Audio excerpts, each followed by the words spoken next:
Hi, this is Stacia, and I wanted to show a game I played this morning on chess.com, and it was a standard game, 1510.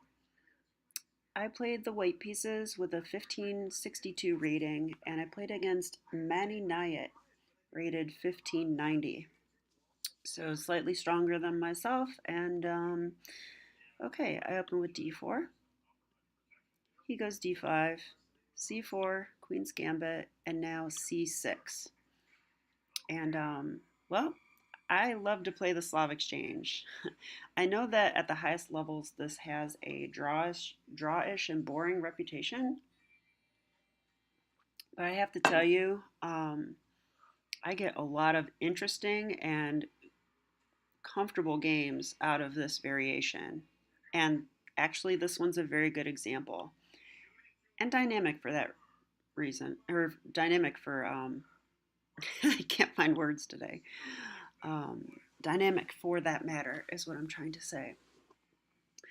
Okay, so why do I like the Slav Exchange? Well, it gives white just a slight edge, and it comes in the form of getting this bishop outside the chain. So this is all theory so far. Bishop f4, my bishop is now outside the pawn chain, and what I'm doing is playing against this bishop. I'm saying my dark square bishop is better than your light square bishop, basically. Black played a6. This is smart because often knight to b5 will be troublesome and meddlesome in a lot of variations. Okay, I go e3. Why e3? Why not knight developed? Why? Because then black can play this bishop g5, and that advantage I was talking about goes away. So I don't want to allow bishop g5 to happen. If it happens now, I'll go queen b3, and there's pressure on the queen side. Okay, so black does something a little unusual here. He goes g6.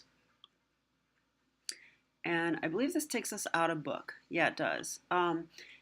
This is unusual. I don't see people Fanketto all that often, but I have seen it. Well, I have played against this quite a bit because there's a player at Parma who would do this every single game.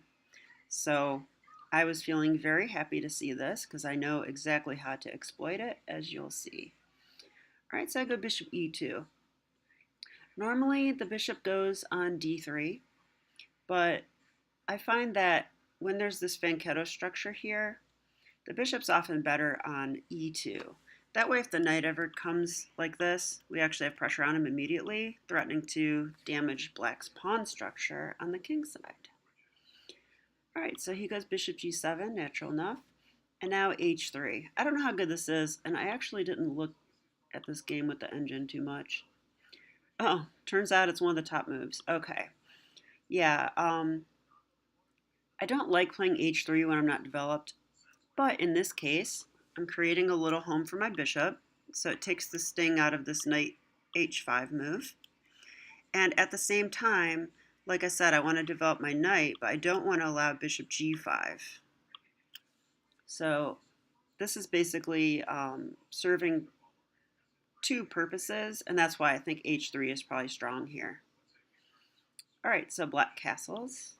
That's reasonable. And now I can develop my knight because there's no bishop g5. And now he goes knight b to d7. I actually thought this was not the best, and I want to see what the computer says. Yeah, it turns out it is a mistake. So, yeah, why is this not good? Well, I think the knight actually is better on c6 in these variations. Then black can do things like come into the c4 square, maybe, or maybe just harass me by coming in here. I just think black's queenside play is a little better. But okay, and they probably need to develop the bishop to d7 because if they try to get b7, well, as you'll see in the game, I think they are trying to get it, and it's just a bit awkward. So knight b to d7, they don't have these ideas, and now also the defense of the d pawn is interrupted. All right, so I start with rook c1. I know that the c7 square is awfully vulnerable in a lot of middle games in this structure, so that's the reason for rook c1. And now black played what I thought was inaccurate, rook e8. So I think they're going for e5, but the problem is they're not going to get e5, at least not right away. I have a lot of guys on e5. I have my pawn defending, my bishop, my knight. I don't know that he's going to get that right away. So he probably should develop instead. And let's see what the computer says. Yeah, it likes e6, just defending the pawn, or b6.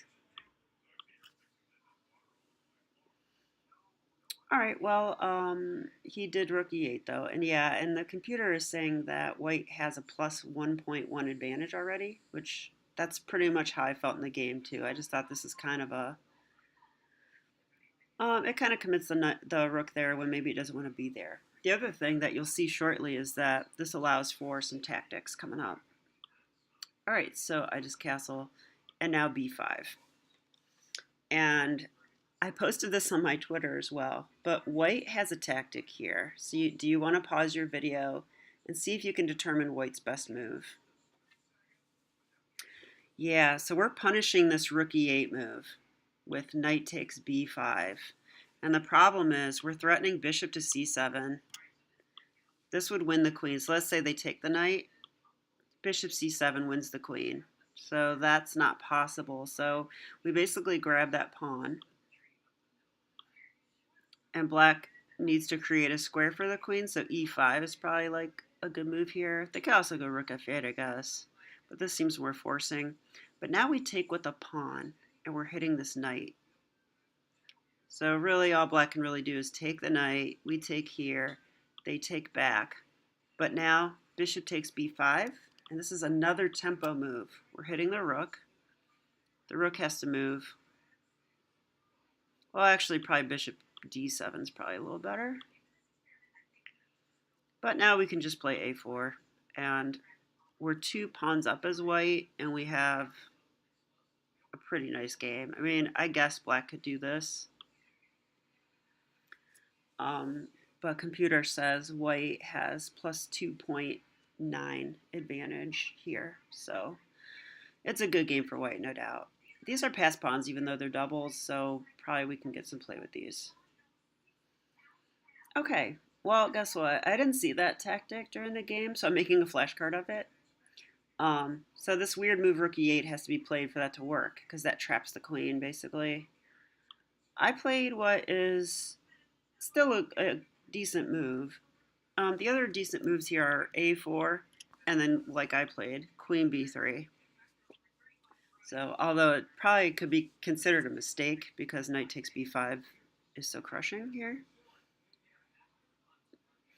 All right, so queen b3, and he goes knight b6. Why? Because I was about to take the d pawn. And here, yeah, again, knight takes b5 works. Kind of sad I didn't see that. We'll take a look at it. Knight b5. Why does this work now? Oh, because if they take bishop c7, forking the queen and the knight, which is now undefended because the bishop interposed. Another good tactic to remember. It's the same move, really. All right, so I missed that twice. Kind of upsetting, but okay. a4 was played, and I have to admit, I actually thought the knight was undefended here, but it's clearly not. So a4 is okay, but it's not the best. All right, he took here. And really, he probably should just took with the knight right away. I guess it doesn't matter that much. Knight takes, and queen takes. I was feeling pretty good about this position. Here, I really thought he should go bishop d7. That's just a tempo move on my queen, develops his bishop. Seems like probably the best. But he ends up going queen d7, which offers a trade. And if I take, then he plays bishop takes d7, and it seems like black might be okay there. But I decided not to trade since it doesn't look like a good trade. I went queen a5. Turns out this is the best move. I really liked it because it prevents him from playing a5, and I'm eyeing this sensitive square again. I mean, clearly I can occupy that with my rook at any moment, or the bishop. And now he goes rook a7, defending against rook c7, but now knight e5. And so as you can see, white's position is just really good here. I have so much play in the queen side. I have so many plans. The knight's jumping in. The rooks can double soon. Maybe I'll get rook c7 at some point. My bishops are awesome. Yeah, it's just this fankettoed bishop is just not doing much of anything. His knight can go into e4, but this bishop's also awkward. His rooks are not going to be connected. So white is just clearly better here, much better. And knight e5 is a tempo on the queen. This is really annoying.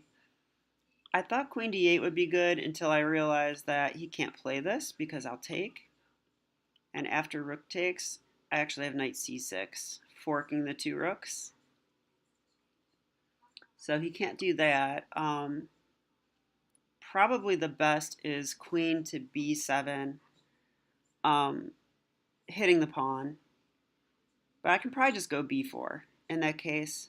But here my opponent made a mistake. And this happens when you get a lot of pressure on someone like this, and there's so many threats, they can make a mistake like this. And he went queen d6. And after queen d6, I think he's just lost. I actually thought knight takes f7 was good enough here, and I was about to play it when he resigned. But the computer actually likes knight c6 the best. So let's take a look at this. I didn't even consider this move. So why is knight c6 so strong? Well, it's a discovery. The queen cannot take the knight because it's defended. So basically the queen has to go to d7. And after this, we take the rook. Okay. So I like that quite a bit. That's very nice. So yeah, he resigned and white won. So yay for the Slav Exchange.